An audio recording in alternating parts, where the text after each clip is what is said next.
오늘 함께 읽을 하나님의 말씀은 신약성경 요한복음입니다. 신약성경 요한복음 19장. 제가 가진 성경은 180페이지네요. 180페이지. 19장 1절에서부터 16절까지 같이 읽도록 하겠습니다. 읽겠습니다. 이에 빌라도가 예수를 데려다가 채찍질 하더라. 군인들이 가시나무로 관을 엮어 그의 머리에 씌우고 자색옷을 입히고 앞에 가서 이르되 유대인의 왕이여 평안할지어다 하며 손으로 때리더라. 빌라도가 다시 밖에 나가 말하되 보라, 이 사람을 데리고 너희에게 나오나니 이는 내가 그에게 아무 죄도 찾지 못한 것을 너희로 알게 하려 함이로라 하더라. 이에 예수께서 가시관을 쓰고 자색옷을 입고 나오시니 빌라도가 그들에게 말하되 보라, 이 사람이로다 하매 대제사장들과 아랫사람들이 예수를 보고 소리질러 이르되 십자가에 못 박으소서, 십자가에 못 박으소서 하는지라. 빌라도가 이르되 너희가 친히 데려다가 십자가에 못 박으라. 나는 그에게서 죄를 찾지 못하였노라. 유대인들이 대답하되 우리에게 법이 있으니 그 법대로 하면 그가 당연히 죽을 것은 그가 자기를 하나님의 아들이라 함이니이다. 빌라도가 이 말을 듣고 더욱 두려워하여 다시 관정에 들어가서 예수께 말하되 너는 어디로부터냐 하되 예수께서 대답하여 주지 아니하시는지라. 빌라도가 이르되 내게 말하지 아니하느냐? 내가 너를 놓을 권한도 있고 십자가에 못 박을 권한도 있는 줄 알지 못하느냐? 예수께서 대답하시되 위에서 주지 아니하셨더라면 나를 해할 권한이 없었으리니 그러므로 나를 너에게 넘겨준 자의 죄는 더 크다 하시니라. 이러함으로 빌라도가 예수를 놓으려고 힘썼으나 유대인들이 소리질러 이르되 이 사람을 놓으면 가이사의 충신이 아니나이다. 무릇 자기를 왕이라 하는 자는 가이사를 반역하는 것이니이다. 빌라도가 이 말을 듣고 예수를 끌고 나가서 돌을 깐 뜰에 있는 재판석에 앉아 있더라. 이날은 유월절의 준비리요 때는 제6시라. 빌라도가 유대인들에게 이르되 보라, 너희 왕이로다. 그들이 소리 지르되 없이하소서 없이하소서, 그를 십자가에 못 박게 하소서. 빌라도가 이르되 너희 왕을 십자가에 못 박으랴. 대제사장들이 대답하되 가이사 외에는 우리에게 왕이 없나이다 하니 이에 예수를 십자가에 못 박도록 그들에게 넘겨주니라. 아멘. 오늘은 예수님께서 마지막 사형 언도를 받으시는 장면을 중심으로 고난주일 하나님의 말씀을 전하려고 합니다. 예수님의 고난과 부활에 관한 소식은 마태, 마가, 누가, 요한에 다 나와 있어요. 그런데 세부적인 사항들이 조금씩 다 합해야만이 전체적인 내용을 파악할 수 있어요. 그래서 우리가 오늘 본문은 읽었지만 제가 설교를 할 때는 다 합해서 여러분에게 말씀을 드리겠습니다. 유대의 대제사장 무리들이 아주 이른 새벽, 우리로 말하자면 매도일, 오늘 이 요일이 매도일에 일어났을까요? 금요일 아침입니다. 아주 이른 새벽에 예수를 로마의 총독 빌라도가 있는 법정으로 끌고 왔습니다. 제목은 이 예수가 자기를 유대인의 왕이라고 했으니까 반역죄를 지었다는 거예요. 그러니까 로마법에 의해서 죽여주라, 사형을 시켜달라, 이런 요구를 가지고 온 겁니다. 그러면 우리는 이런 의문을 가지고 있습니다. 아니, 유대인들 스스로가 법정을 가지고 있고, 그렇죠? 그들 나름대로 국가기구, 통치기구를 가지고 있으니까 자기들이 예수를 죽이면 되지, 자기들이 사형 선고를 내리고 죽이면 되지, 왜 빌라도에게까지 끌고 왔을까 하는 것입니다. 첫째는 그 당시 유대는 누구의 식민지였어요? 로마의 식민지, 즉 속주였어요. 그래서 다른 재판을 할 수 있는데 사형 언도를 내릴 수 없어요. 그리고 사형을 집행할 수 없어요. 그 권리는 로마의 총독에게만 있었습니다. 자, 그런데 자기들이 찍은 범인이 또는 그 죄인이 하찮은 죄수 같으면 자기들 법에 의해서 아무도 모르게 죽여도 아무도 모를 거예요. 그리고 그런 일이 많이 있었어요. 근데 이 예수는 온 예루살렘과 유대에 알려진 인물이야. 자기들이 섣부르게 손을 댔다가는 어떤 밀란이 일어날지 몰라. 그러니까 자기들 손에 피를 안 묻히고 예수를 제거를 해야 되겠다, 이렇게 생각한 거예요. 그래서 이른 아침부터, 그럼 그 저녁에 그 19장 이전의 내용은 오늘 자세히 말씀 안 드릴 거예요. 그 이전에는 대제사장 앞에서 신문을 받았겠죠. 그리고 새벽에 날이 뜨기도 전에 한 신학자의 보고에 의하면 새벽 5시쯤으로 이해를 해요. 끌고 온 거예요. 법정이 열리기도 전에. 그래서 이 빌라도에게 끌고 와서 로마법에 의해서 죽여야지 우리가 백성들로부터 원망이나 또는 밀란의 대상이 되지 않겠다, 이렇게 생각한 거예요. 그러면 빌라도는 그 당시 누구냐? 로마에서 파송된 제5대 총독입니다. 이 사람이 유대를 다스리는 로마 총독이에요. 이 사람은 AD 26년에서부터 36년 사이 약 10년 동안 실질적으로 역사에 나와 있는 인물입니다. 그런데 이 빌라도가 이 예수를 끌고 와서 귀찮아. 딱 보니까 예사로운 사건이 아니야. 막 대제사장 이런 종교 지도자들이 다 모여서 끌고 온 걸 보니까 분명히 종교적인 문제 같아. 그렇지만 아주 치열하게 요구를 하니까 신문을 했어요. 근데 신문을 다 해보니까 로마법에 의해서 반역을 한 흔적이 하나도 없어. 그것이 18장 이 안에 다 앞에 있는 내용이에요. 그래서 가만히 보니까 이 대제사장 무리들이 이 예수를 시기를 한 거야. 그리고 모함을 해서 제거를 하려는 걸 알았어.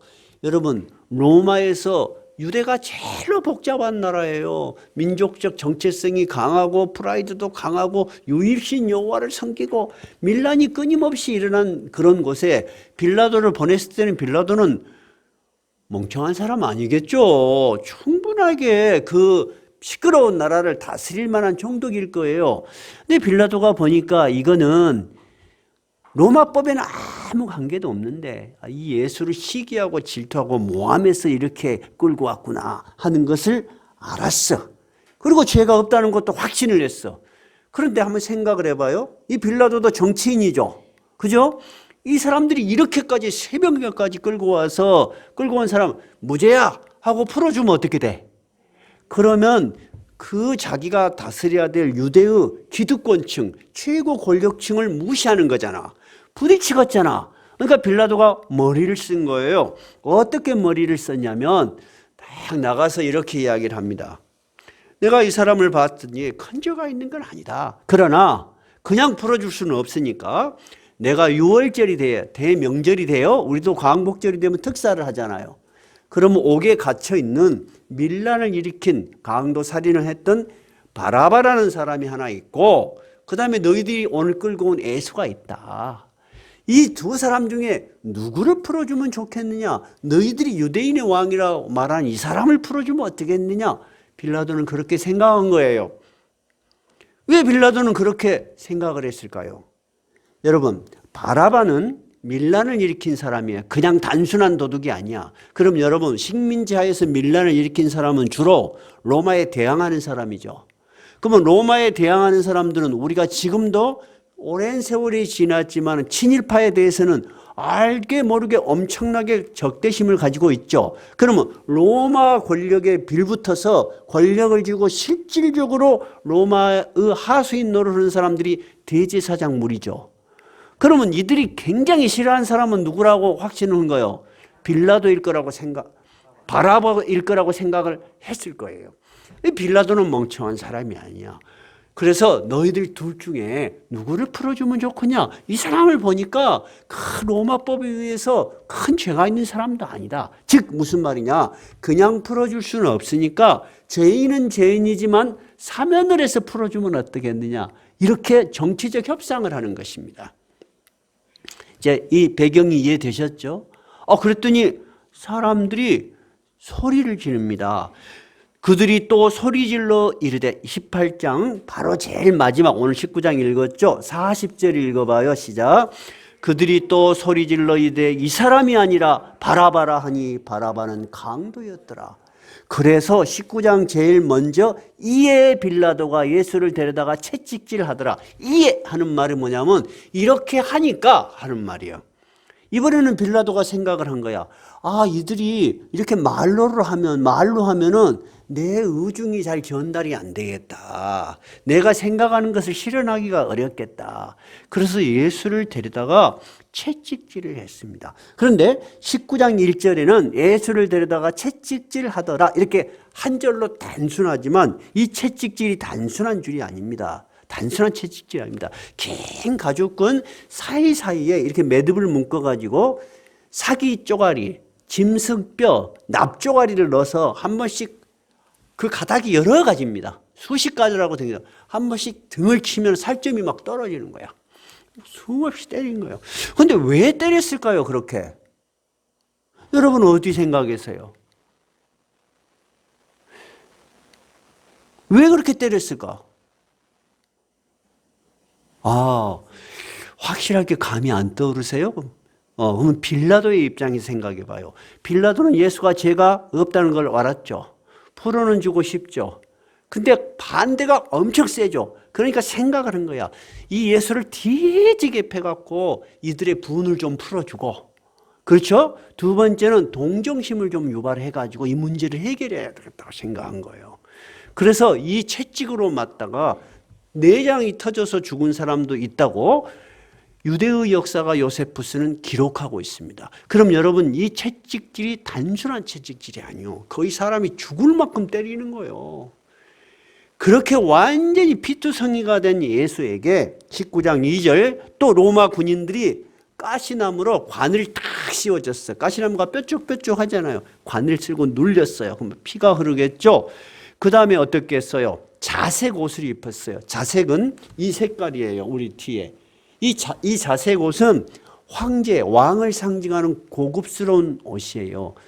근데 로마 군병들 여러분 옛날 고대 영화 보면 로마 군인들 장수들은 다 저런 것을 길게 늘어뜨리잖아요. 아마 그런 낡아 빠진 그런 것인 것 같아요. 그것을 예수의 몸에다가 쫙 감아줬어요. 그리고 여기에 없지만 마태복음에는 갈대, 큰 갈대도 지어줬어요. 왜 그래요? 네가 유대인 왕이라고 했잖아. 그러니까 너 관도 한번 써봐. 너 옷도 한번 입어봐.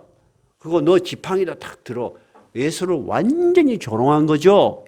조롱했을 뿐만 아니라 3절에 보니까 이 로마 군병들이 예수님을 뺨을 때리고 침을 뱉고 갈대로 머리를 막 때립니다. 여러분 얼마나 그 모욕적이고 치욕적인 장면입니까? 그리고 빌라도가 그 예수를 밖으로 끌고 나왔어요. 자, 그러면서 뭐라고 하냐? 4절 봐봐요. 빌라도가 다시 밖에 나가 말하되 보라 이 사람을 데리고 너희에게 나오노니. 그 다음 뭐라고 해요? 이는 내가 그에게서 아무 죄도 찾지 못한 것을 너희로 알게 하려 함이로다. 이 말은 무슨 말이냐 하면은 죄는 없지만 내가 너희들 마음을 이해해주고 이만큼 두들겨 패고 모욕을 줬으니까 너희들도 이제 좀 마음을 풀고, 그런 이야기예요. 동정심을 가지고 이 사람 좀 풀어주면 어쩌겠냐, 이런 이야기를 하는 거예요. 이제 이 상황이 잘 이해가 되죠. 그랬더니 이 유태인들 대제사장 이 사람들이 딱 보니까 이 사람들도 또 영리한 사람들이야. 빌라도가 로마법에서는 죄를 못 찾으니까 풀어주려고 하는 건가 딱 눈치를 챈 거예요. 그래서 아주 더 집요하게 뭐라고 합니까?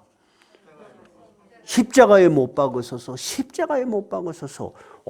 그렇게 막 성을 치는 거예요. 아침부터 모여서 그렇게 이야기를 하는 것입니까? 빌라도가 아주 지겨워 그냥. 이들 하루에 한 해 두 해 겪어본 거 아니잖아요. 그래서 19장 6절에 빌라도가 이야기를 합니다. 19장 6절 시작. 대제사장들과 아랫사람들이 예수를 보고 소리질러 이르되 십자가에 못 박으소서, 십자가에 못 박으소서 하는지라. 빌라도가 이르되 너희가 친히 데려다가 십자가에 못 박으라. 나는 그에게서 죄를 찾지 못하겠노라. 나는 못 죽여. 너희들 알아서 해. 이렇게 한 거예요. 그러면 이 사람들이 너희들 알아서 해 한다고 할 수 있어요? 못해요. 자기들이 이 예수를 건드렸다가는 어떤 부작용이 있을지도 두렵고 자기 법에 의해서는 권한이 없어. 이걸 할 수가 없어. 그러니까 자기들 마음에 묻었던 로마법에하고 아무 관계도 없는 말을 솔직하게 이야기하는 거예요. 그것이 7절이에요. 자, 7절 읽어봐요. 유대인들이 대답하되 우리에게 법이 있으니 그 법대로 하면 그가 당연히 죽을 것은 그가 자기를 하나님의 아들이라 함입니다. 당신이 말하는 로마법에 의해서는 무죄일 수 있다. 우리도 그건 숨겼어. 지금까지는 거기까지만 주장을 했는데 당신이 그렇게 말하니까 솔직히 우리도 더 할 말이 있다. 우리 법으로는 이가 죽어야 된다. 우리는 그렇게 결정을 내렸다. 왜냐하면 자기를 하나님의 아들이라고 한다. 그럼 여러분, 이들이 표면적으로 내건 죄목은 뭐요? 유대인의 왕, 즉 로마에 반역하는 사람이다. 유대에 무슨 왕이 있어요? 유대의 모든 통치 지도자들은 누가 내보내야 돼? 로마가 보내야 되는데 자기를 유대인에게 왕이라고 하면 정치적 반란을 꿈꾸는 사람이다, 이런 이야기잖아요. 근데 그건 이미 아니다는 걸 알았어, 서로가. 근데 하나님의 아들이라고 했다. 신성모독이기 때문에 우리 종교로는 죽여야 된다는 거야. 그러면 빌라도는 유대를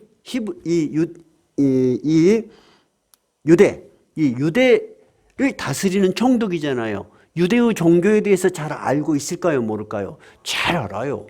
이들의 아주 독특한 종교관 잘 알아. 이 사람들은 늘 메시아를 꿈꾸고 있고, 그죠? 늘 그런 반란이 많이 일어났어요. 내가 메시아다. 지금 우리로 말하자면 독립을 꿈꾸기 위해서 그런 사람들이 많이 안 일어나던가요? 그렇기 때문에 빌라도는 이 사건의 내용을 이제 알았어. 근데 이 사람 예수를 신문에 봤어. 근데 특이한 인물이야. 그런데다가 죄가 또 없어. 거기까지도 특이한 인물이고 이상한 사건이라고 생각했는데 결정적인 사건이 뭐예요? 이가 자기를 누구라고 한다는 거예요? 하나님의 아들이라고 한다는 거야. 그래서 끌려왔다는 거야. 그러니까 8절, 빌라도가 이 말을 듣고 더욱 두려워했다. 그러면 더욱 두려워했다는 것은 뭔가 두려움을 가지고 있었는데 더 무서운 거야 이제. 그럼 어떤 사건이 그렇게 더욱 앞에 겁을 먹는 사건이 있었을까요?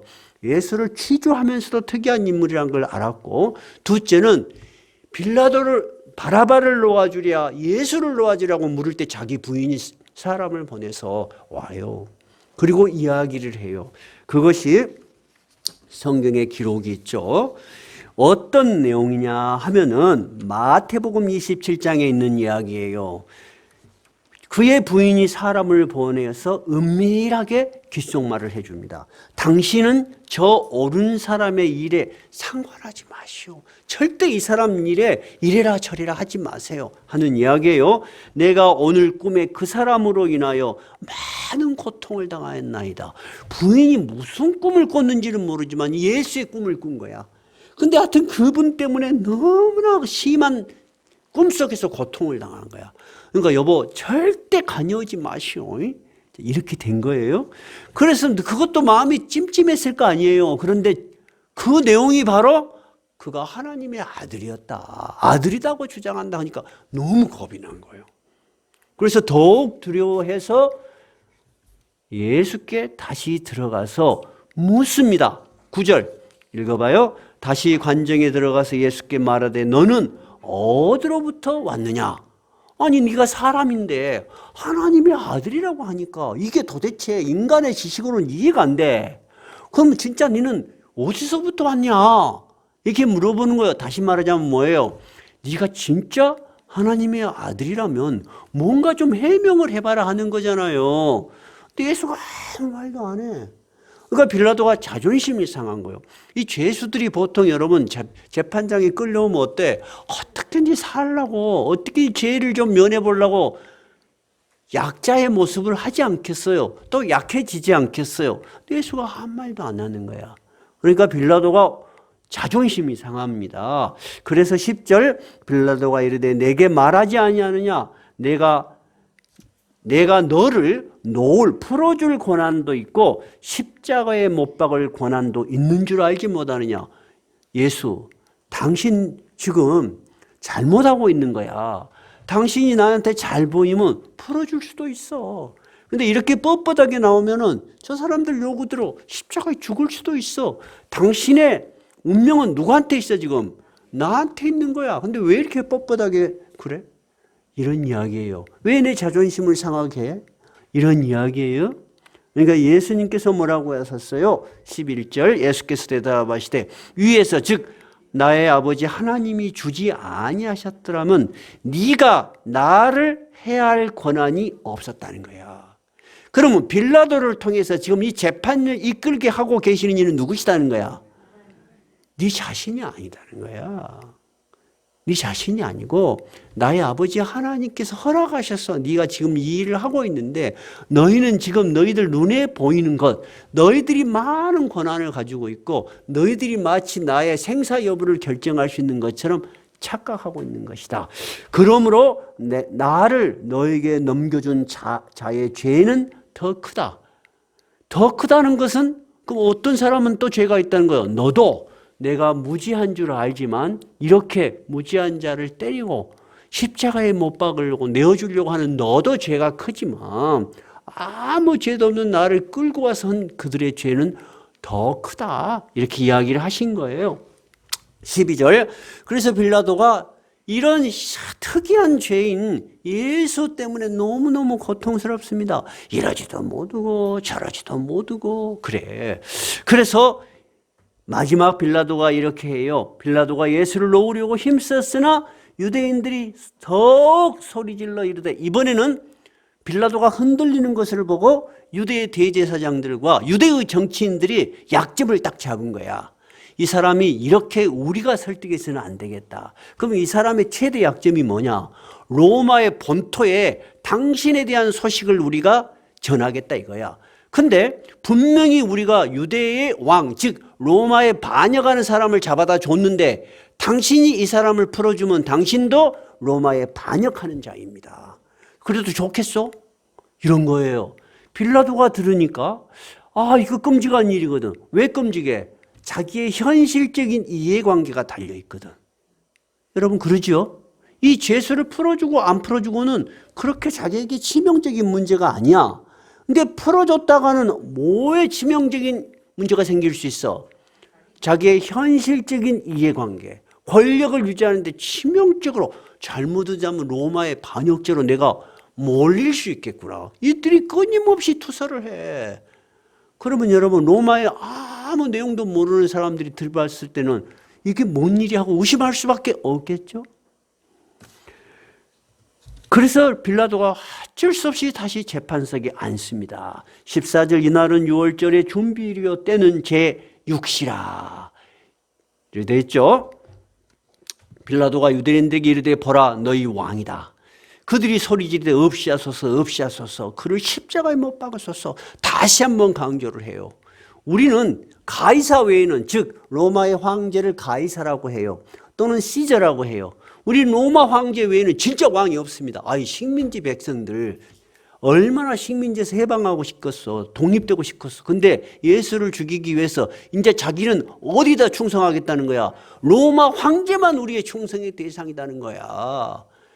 그렇게 하는 거예요.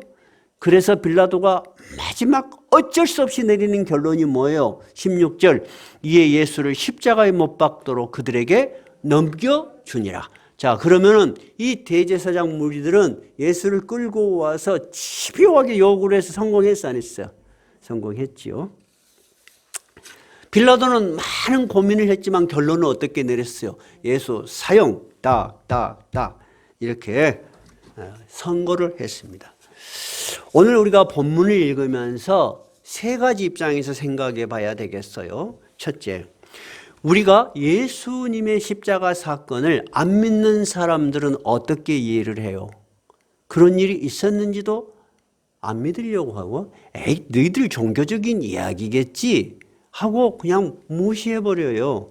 근데 여러분, 첫째는 이 십자가 사건은 역사적 사건이라는 것입니다. 역사적 사건이란 게 뭐예요, 여러분? 어느 시기에, 어느 장소에서 어떤 등장인물들이 분명히 있어서 기록된 이야기라는 거예요. 2000년 전에 이만큼 상세하게 기록된 역사적 사건이 없어요, 여러분. 자, 그럼 언제 시기예요? 빌라도가 유대를 다스리던 시기예요.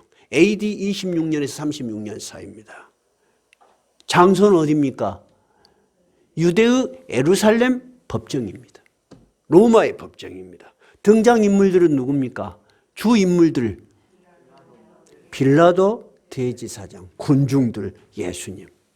첫째는 우리가 이 기록이 역사적 사실이라는 것을 분명히 알고 있어야 됩니다.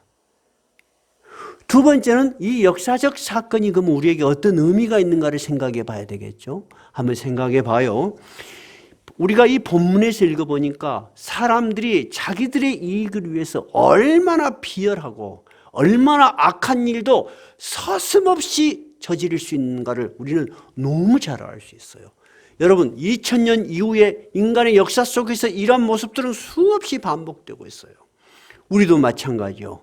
우리도 불과 민주화된 시기가 얼마 안 됐어요. 조선시대는 내버려 두고 민주화된 이후에도 여러분, 이러하게 진실과 반대되는 거짓으로 고문당하고 죽고 그랬던 사람들 너무 많이 알고 있죠. 여러분, 지금은 안 그럴까요? 지금도 그렇습니다. 그러니까 인간이 살아있는 역사 속에는 이 부조리, 이걸 부조리라고 합니다. 이 부조리한 역사가 수없이 반복되는 거예요. 무엇 때문에? 진실을 위해서? 아니에요. 자기의 이익을 위해서 그러는 거예요. 이 모두가 지금 자기의 이익을 위해서 그러는 거예요. 사람들은 자기의 이익을 위해서 진실을 은폐하고, 그죠? 어떤 악도 저지를 수 있는 가능성이 농후한 사람. 우리가 그것을 분명히 알아야 돼. 우리들 자신은요, 우리의 이익을 위해서 신앙을 항상 뒤로 벌릴 수 있어. 그러죠? 나의 자존심을 위해서, 나의 명예를 위해서 우리가 배웠던 신앙의 틀을 벗어날 수 있는 거예요. 우리는 항상 나약한 인간이라는 것을 항상 생각을 해야 돼요. 근데 이러한 부조리한 역사를 보면서 우리는 이런 생각을 해요. 오랫동안 그런 질문들을 많이 해왔어요. 이런 부조리한 역사 속에 하나님이 있을까? 진짜 하나님이 있다면 어떻게 그런 일이 일어날 수 있어? 하나님의 정의라는 것이 정말 있는 거야? 교회에서 목사님이 설교할 때나 가능한 일이지 우리가 겪은 현실은 안 그렇잖아 하고 여러분, 그런 인간적인 회의 들 수 있어요, 없어요? 분명히 들 수 있습니다. 좀 미안한 이야기예요. 이런 표현을 쓰는 게 맞는지. 생각이 많고 인간에 대해서 생각이 많고 학문이 깊고 이런 사람들이 그런 생각 얼마든지 할 수 있어요. 그리고 평범한 우리들도 세상을 살아가면서 내가 겪는 부조리한 많은 현실들, 나에게 왜 이런 일이 일어나? 왜 내가 이런 일을 당해야 돼? 왜 신앙이 있다면 이렇게 자꾸 삐뚤어진 일들이 생겨? 하고 회의할 수 있겠죠? 그러면 첫 번째 질문, 정말 이 부조리한 역사 속에도 하나님은 계실까? 답은 뭡니까? 계십니다요. 그걸 우리가 어떻게 알 수 있어? 오늘 예수님을 통해서 알 수 있어. 예수님이 바로 이 부조리한 역사의 한가운데서 고난과 모욕을 당하고 있습니까? 안 당하고 있습니까? 당하고 있잖아요. 우리하고 똑같이 당하고 있는 것입니다. 그런데 예수님께서는 그럼에도 불구하고 그 당시 최고의 통치 권력을 가졌던 빌라도에게 이야기합니다. 19장 11절이죠. 한번 읽어봐요. 19장 11절. 예수께서 대답하시되 위에서 주지 아니하셨더라면 나를 해할 권한이 없었으리라. 즉 너희들 눈에는 눈에 보이는 역사, 이 역사를 움직이는 것이 너희들의 힘으로만 움직인다고 생각하지 그렇지 않다는 거야. 또 다른 하나의 역사가 있는 거야. 하나님이 생각하시는 역사, 하나님이 움직이시는 역사가 있고 하나님이 여러분을 향해서 인도하시는 여러분의 인생에 대한 역사를 움직이는 또 하나의 힘이 있다는 거예요. 여러분, 그것이 바로 신앙입니다. 그래서 예수님께서 빌라도에게 웃기지 마라 빌라도야. 너는 지금 착각하고 있다는 거야. 너는 네 눈에 보이는 그것만이 이 세상을 움직이는 것 같지만 아니다는 거야. 이 세상과 한 사람 한 사람, 특히 믿는 자에게 하나님이 갖고 계시는 역사의 시간은 너희들이 이해할 수 없고 알 수 없다. 그러나 분명히 존재한다는 거예요. 그 다음에 뭐라고 이야기하셨습니까? 그러므로 나를 너에게 넘겨준 자의 죄는 더 크다 하시니라. 즉 너희들 죄는 사라지지 않는다는 거야. 빌라도 너도 내가 무죄인 줄 알면서 너의 이해관계 때문에 계속 이렇게 왔다 갔다 내가 알고 있고 또 아무 죄도 없는 나를 끌고 온 저들의 죄를 내가 반드시 묻겠다는 거야. 여러분, 옳은 것은 옳은 것이고 틀린 것은 틀린 것이다 하는 것을 정의라고 하죠. 이 말은 하나님의 정의는 결코 사라지지 않는다는 것입니다. 그러니까 여러분, 오늘 우리가 고난주간에 이 십자가 사건에 대해서 분명하게 이해를 해야 될 사건이 있어요. 십자가 사건, 예수님 십자가에 죽으셨어. 얼마나 짠해, 얼마나 불쌍해. 예수님을 바라보고 그럴 얘기 아니에요. 그 예수님의 십자가 사건이 우리의 역사 속에 들어와서 어떤 의미가 있는가. 우리가 생각할 땐 여러분, 이 십자가 사건은 아주 신기한 사건입니다. 빌라도와 대제사장은 자기의 정치 권력 영원하게 유지하고 싶었어요. 그렇죠? 그러기 위해서 진실을 알면서도 사형 선고를 내렸고, 그렇죠? 진실을 알면서도 죽여주라고 그렇게 소리를 질렀던 거죠. 그러나 빌라도는 예수님을 십자가에 처형한 지 불과 2, 3년도 안 돼서 유대에 밀란이 일어났는데 이게 처리를 잘 못하는 거야. 그래서 본국에 소송되는데 그 책임을 물어서 본국에 가는 동안에 배에서 자결했다 또는 본국에서 자살했다. 이것이 전성처럼 거의 확신처럼 전해옵니다. 그리고 실제로 빌라도는 그 이후에 로마의 기록에서 사라졌습니다. 빌라도는 예수를 죽인 영원하게 권력에 머무를 줄 알았는데 불과 2, 3년도 못 돼서 이 세상에서 권력자로서도 완전히 추락했고 자기 스스로 삶을 자결로 끝났습니다. 그러면 예수를 죽여서 유대의 정치 권력을 천년 만년 누리려고 했던 대제사장의 무리들은 어찌 됐을까요? AD 70년, 그러니까 예수님이 돌아가신 지 30년 그쯤에 로마의 티투스 장군이 유대의 밀란을 진압하기 위해서 예루살렘으로 진입해요. 예루살렘 성전을 완전히 무너뜨려요. 돌 하나의 돌도 남지 않아요. 완전히. 그 이야기는 다음 주일 조금 더 하도록 하십시다. 그리고 로마에 의해서 다 추방당해버리고 나라가 없이 2000년을 떠돌아다닙니다. 그러면 제사장 제도는요? 없습니다. 그러면 지금 유대에 예루살렘 성전이 있습니까? 없습니까? 없습니다. 예루살렘 성전이 없으면 제사장도 필요 없고 제사를 드릴 수 없습니다. 2000년 동안 그들은 단 한 번도 제사를 드릴 수 없는 민족이 됐고 나라를 잃어버린 민족이 되었습니다. 1948년 다시 팔레스타인의 이스라엘이 독립을 선언했죠. 2000년 동안에 그렇게 살았다는 것입니다. 자기들의 생각하고는 너무 틀린 결과로 하나님은 인간의 역사에 개입하신 것입니다. 그럼 예수님은 어떻게 되셨습니까? 예수님은 십자가에 의해서 처참하게 조롱당하고 죽은 것 같았지만은 약속하신 대로 어떻게 3일 만에 부활하셨어요.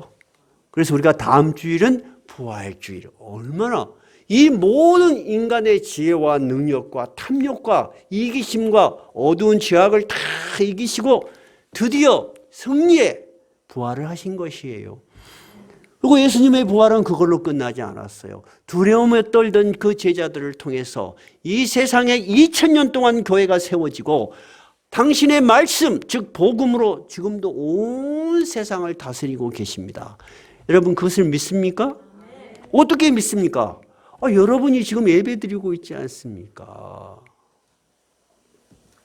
그러니까 우리가 예수님의 십자가 사건을 생각할 때는 참 예수님 불쌍해, 정말 안 됐어, 그런 생각 가질 수 있어요. 근데 시간이 흐르면서 3일 후에 그리고 지금까지 역사가 지내온 과정을 보니까 예수님의 십자가 사건은 절망과 지옥의 상징이 아니라는 것입니다. 어떤 상징입니까? 하나님의 아들인 예수 그리스도가 나의 죄를 위하여 사람들의 그 깊은 죄성을 용서하시기 위해서 스스로 어린 양처럼 죽어서 우리를 하나님께로 돌아가게 하게 하신 하나님의 큰 사랑, 그리고 용서의 상징입니다. 그래서 우리는 항상 십자가 생각할 때 내가 용서받았다, 나의 모든 죄를 다 지시고 죽었구나, 우리가 십자가만 의지를 하면 다 용서받을 수 있는 거예요. 헤이 목사님 그게 가능해요? 그럼 그래 안 하려면 예수님이 왜 죽었겠어요? 여러분 가능한 정도뿐만 아니라 우리에게 큰 베푸신 은혜입니다. 이게 얼마나 감사합니까? 이렇게 감사한데도 사람들이 눈이 어두워. 그럼 예수를 못 믿는 거예요. 두 번째, 예수님의 십자가 사건은 실패한 사건이 아니죠. 유태 종교 지도자들은 자기들이 승리한 줄 알겠죠. 근데 그렇게 끝난 사건이 아닙니다. 하나님 나라의 구원이 새롭게 시작되었습니다. 어떻게? 예수 그리스도를 믿음으로 말미암아 하나님께 나아가게 되는 것입니다. 예수님은 예수님의 십자가 사건을 통해서 1500년을 이어오던 제사제들을 없애버렸어요. 예루살렘 성경을 없애버렸어요. 그 유태에 지금도 없어요. 예루살렘 성경이 특이해요. 그리고 그 예수 그리스도의 십자가 앞에 나아가서 십자가를 붙들고 당신이 이렇게 우리를 위해서 죽으심, 나를 위해서 죽으심을 믿습니다고 고백하는 우리 모두에게 하나님께서 하나님 나라로 들어가는 영광을 우리에게 주신 것입니다. 그러면 이제 남은 하나의 하나님의 역사는 뭘까요? 예수님이 약속하신 대로 이 땅에 다시 오시면 이 세상의 모든 역사가 완성되고 마무리되고 끝나는 것입니다. 우리는 그러한 역사관을 가지고 있습니다. 오늘 고난주간입니다. 근데 우리가 고난주간이니까 제가 어렸을 때는 우리 어머니 세대에 제가 자랐어요. 목사님이 막 슬픈 목소리로 이야기하시면 우리 교인들이 막 슬퍼하고 막 그랬어. 근데 그건 틀린 건 아니에요. 근데 우리가 분명하게 결론을 알고 있어요. 이것은 슬프게 끝난 일이 아니에요. 우리에게 영광이고 소망인 것입니다. 오늘 우리가 십자가 고난의 사건을 우리의 찬양이며 우리의 소망이다, 이렇게 분명한 감사의 마음을 가지고 찬양 151장 부르십시다.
말씀을 생각하시면서 예수 그리스도의 고난이 우리의 찬양과 감사가 되도록 남은 생을 주님을 바라보며 살겠습니다. 우리 기도하는 시간 가지십시다.